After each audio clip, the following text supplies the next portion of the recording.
What normally comes to mind when you think of World War II? Maybe Pearl Harbor, or Hitler's Nazi regime, or the Holocaust. Your mind probably didn't go to the Pacific Theater.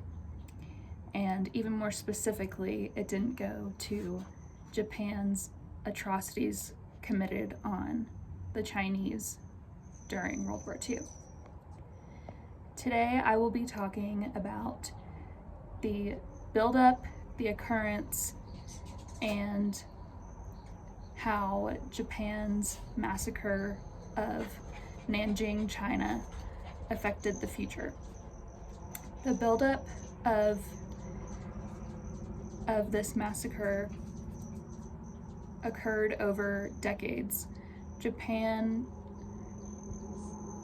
economy plummeted in the year 1920 after years of great economic success. Their factories stopped working, people were out of jobs, and this created a lot of hostility, especially to those who they thought that they had competition with economically.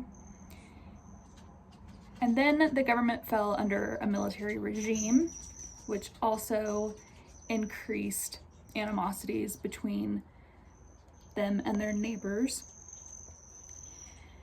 So as Japan's distaste for China and the Chinese increased and their military regime became stronger and stronger and more disciplined in their military training, this only built up the atrocities that would occur in the near future.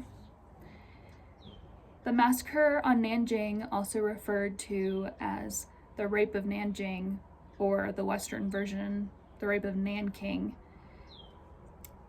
describes the massacre that the Japanese committed on over 150,000 war prisoners, as they called them, and an additional 50,000 male civilians, as well as the sexual assault and mutilation of over 20,000 women and girls of all ages.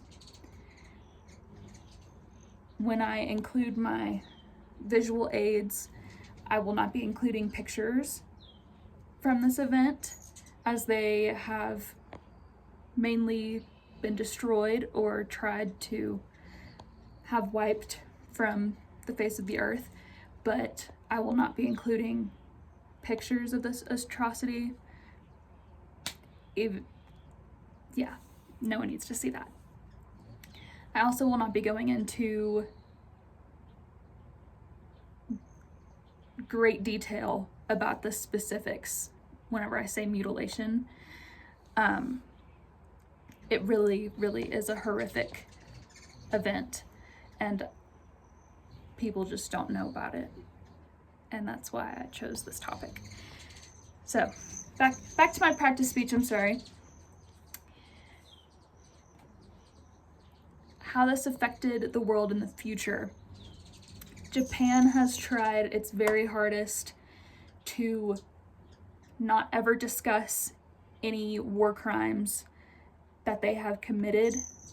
The general at the time was convicted of his war crimes and was then executed. But the same way that China has destroyed evidence, no one is allowed to talk about the Tiananmen Square and the incidents there. It's very similar with Japan. They do not want people to know about it. They do not want to bring it up. They do not want it to be part of their history. Unlike Germany, who was forced to be held accountable for their actions and learn from them and implement all of these reconstructive programs and outlawing anything that has to do with Nazis or Nazi memorabilia. Not that these situations are exactly the same, but it is sad that this isn't taught about this isn't taught as much as other things that occur in World War II. So my purpose in this speech was to bring more light to the subject and to inform my audience that a lot more went on in world history and World War II that was documented in videos, pictures, newspapers, lots and lots of physical evidence that has been eradicated to try and bury some of the darker parts of history. So, again, my practice speech will be better.